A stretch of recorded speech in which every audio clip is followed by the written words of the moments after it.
Wolf of Fantasy Sports back with the DFS Wolfpack for NFL Week 1. This video is all about stacks, chalk plays, pivots, sleepers, and a few bold calls. If you haven't joined the DFS Wolfpack League on DraftKings, there's a description down below underneath the video. I will post the link. That's where you can find it. DFS Wolfpack Listener League starts NFL Week 1. What this contest is all about. As it grows throughout the season, I will continue to make the contest bigger. This week, it is 20 member only contest. You join the DFS Wolfpack, you join the contest. If you get first place, I mark it down. Whoever has the most first place wins in the DFS Wolfpack Listener League throughout the season will win DFS Wolfpack merch and also a prize. So at the end of the season, you will get the prize, and you can select merch that I will create, ship it out right to you. So looking at the stacks, my 3 favorite stacks this week: Cincinnati, New Orleans, Minnesota. Those are 3 offenses I want to target and go up against the weak opposing defenses. That's what I really like this weekend. Looking at the chalk, obviously the Saints are chalk. Looking at Kamara, Michael Thomas will garner some ownership, and Drew Brees in cash games. I think you'll see a lot of Brees. Now, Cincinnati, they've been on people's radar as of late. Last few days, a lot of touts, a lot of people I respect in the industry. They're all over the Red Rocket, Andy Dalton, A.J. Green, John Ross, Mixon, Tyler Eifert. So this will not be a stack that goes under the radar. It's actually gained a lot of attention as of late, and it will be popular. So Cincinnati, which I thought would come in low owned, not so much anymore. I think 15 to 20%, especially in cash games. Now the chalk, you're looking at Kamara. Obviously, you could see him at 60 to 70%, depending if you're playing cash. GPP, it might vary a bit, but I think it's going to be right around 60 to 70%, especially in cash. Looking at Emmanuel Sanders. A lot of people are talking about Emmanuel Sanders. 5,000. Keenum loves to target the slot receivers. We know this. We've been hearing it all week. Now, I would say Antonio Brown would have garnered some ownership, but now that the wind is projected to be blowing in this game, and it could be a rain game, Connor, the running back, if no Bell, I'm a full fade on Bell. That's one of my fades. Even before the whole episode of is he going to play, is he going to show up, whatever, I was fading Bell regardless. Just like last year, I think it plays out the same. Looking at Connor could be the highest owned, especially on FanDuel, where he is bare min. 4,500 on FanDuel. Bare min. Looking at Gronkowski at tight end, that's going to be chalk. I think for good reason. He has 3 touchdown upside, maybe even more. Looking at McCaffrey, everyone's talking about McCaffrey coming into the season. Everyone wants to draft him in the 2nd round. I wouldn't even draft him probably in the 3rd round. Personally, me, I would take him in the 4th. Looking at McCaffrey, I think he's going to be chalk. He's at a fair price. And this week's a free-for-all. You can take anybody. You can absolutely take anybody. So going back to the quarterback position, Andy Dalton's on everybody's radar.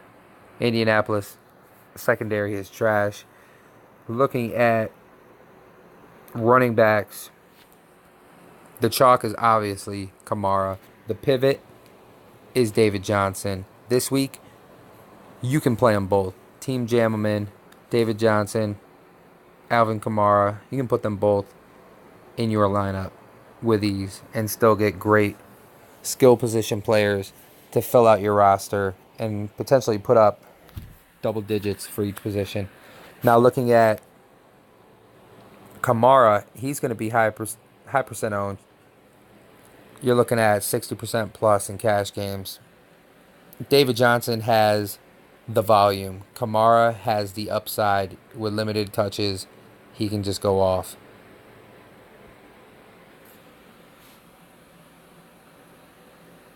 Also at the running back position, some sleepers. James White. I think the news on Burkhead being a full go, he's going to be chalk. Popular. 4,200. Burkhead will be one of the most popular plays. People want a piece of New England, and I think Burkhead's their guy, especially with the reports that came out recently that he is a full go. Looking at receiver, Keelan Cole. This is chalk. This guy was getting 6, 7 targets a game.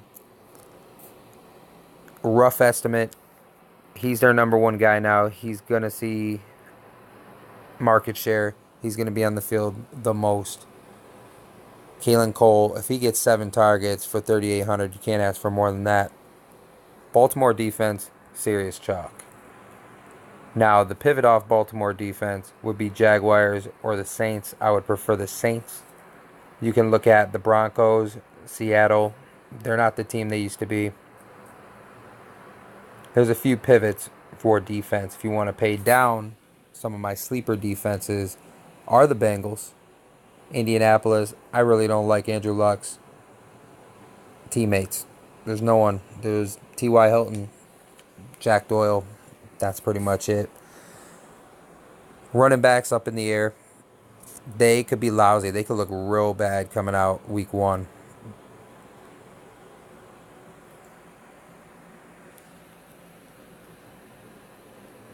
So if you're looking at Keelan Cole as the chalk receiver, a pivot play would be D.D. Westbrook, who should see a lot of time on the field. He should be out there. He could get a touchdown. He could outscore Keelan Cole. He's relatively close to the same price. He's a little bit more. And another chalk play I want to bring up on the wide receiver end is Stephon Diggs. Everyone's talking about Diggs. So if you're paying up, obviously, Antonio Brown, Michael Thomas. If the weather's bad, I'm staying away from Antonio Brown. If it's raining, if there's winds, I'm off of Brown. I think I'll roll with the chalk train, Connor, especially on FanDuel. Looking at DeAndre Hopkins, I'm pretty sure he hasn't scored a touchdown on New England in his history versus that team. I don't want Hopkins. He's a great play. I might have a sprinkle of him in GPP, but I don't want him in my cash games, and I don't want to put a lot of money behind him. Much rather have Michael Thomas, cheaper, and he's going up against a better matchup in the secondary that I think he could take advantage of. 7,800. Looking at Kamara and no other running back other than Gillislee, I think they could be pushed to throw the ball more. Even if they have the lead in the first half, you could see Michael Thomas pay off his price in the first half of this game.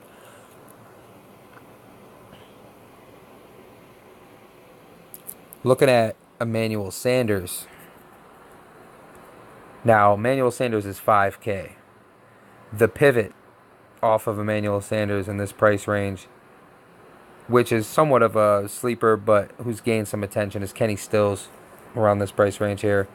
You got Xavier Rhodes a little banged up, so a sleeper could be Marquise Goodwin.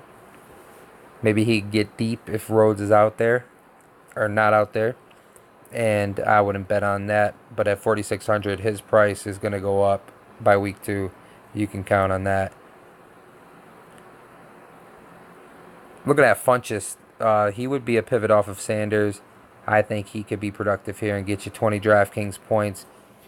It's not about 10 to 20 DraftKings points is where I have him projected in this matchup. He's looked good with Cam Newton throwing the ball to him.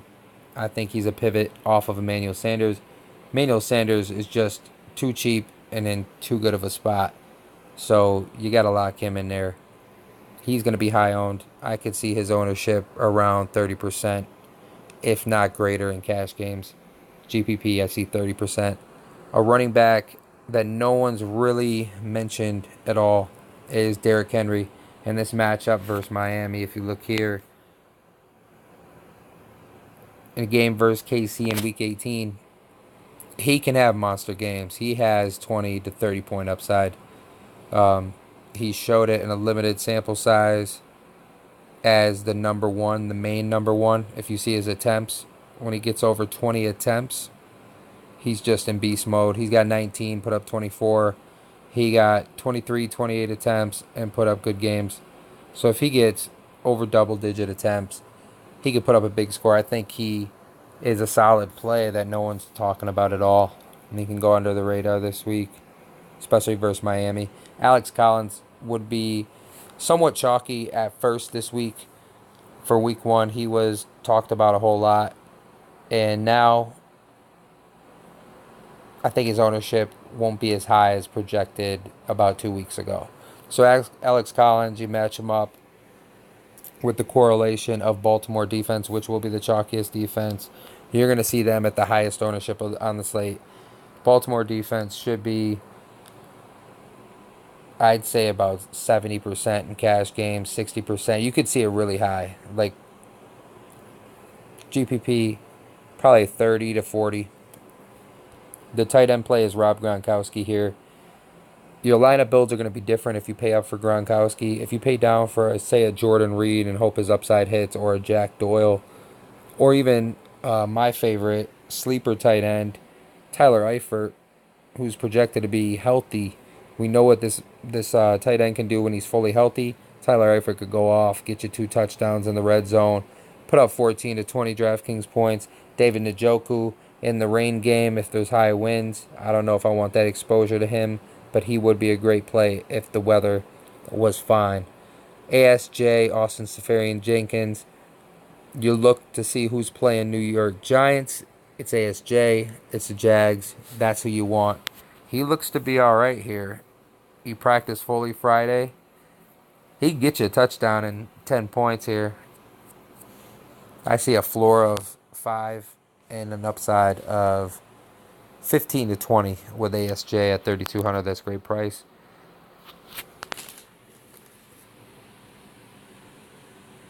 Looking at Seals Jones, he's on everyone's radar as far as sharps. I think he's a good play versus Washington if you want to pay down. Some of my bold calls this week. I'm going to go out on a limb, and I'm going to say that Tom Brady in the Patriots stack could win the Millie Maker. Tom Brady, you pay up for Gronk. And if you look at this build with some of the chalk plays, you got Ravens defense, you got Keelan Cole, Michael Thomas, Emmanuel Sanders. You're thinking to yourself, well, I have to have Kamara in this lineup. Okay, say you put Kamara in there. You got 3,500 left for a flex and a running back. You're going to have to come off Michael Thomas. That leaves you with 4,900. 4,900, let's say you go all the way in. You take James Conner. You take Burkhead to complete the New England stack. So you got Burkhead, Gronkowski. You got Tom Brady. You got James Conner. You got Alvin Kamara. It's a rain game. Conner, he could see 20 touches here. They keep the ball on the ground, not in the air due to the wind. Keelan Cole, Emmanuel Sanders. You're left with 6,100 for a receiver. And this is a New England stack with the chalky Kamara. We've seen in the past chalk and millie makers. You just have to be different elsewhere. I don't see too many people paying up for Tom Brady and Gronkowski and then also rolling a running back who can pass catch, who gets the goal line work, who's projected to be healthy. Looking at 6,100, you go Chris Hogan. Now what is this? This is a 4-stack of New England, Tom Brady, Chris Hogan, Gronkowski, Burkhead, Ravens defense. Run it up. All 1 o'clock games. If they have an early only, which they should, I haven't even looked into that. This is the lineup I'm running in the early only. It's a full-fledged New England onslaught. Tom Brady leading the charge at, 41 years old? That's what it's all about. This is my bold call of the week. You could see New England, #1 stack, Old Man Tom, winning week 1. Book it. This lineup right here is a great GPP lineup. This lineup will set you apart. because I don't think anyone's going to take a 4-stack, a fearsome 4-stack of New England. Let me know what you think about this theory. Let me know what you think about the video. Join the DFS Wolfpack on DraftKings, link down below. Enter the first annual DFS Wolfpack Week 1 Listener League. Win first place, you get some cash. Win second place, you get some cash. Compete, bragging rights. I'm in the contest, so you get to play against me. Let me know what you think. Hit me up at DFS Wolfpack on Twitter and Instagram. Good luck. 1.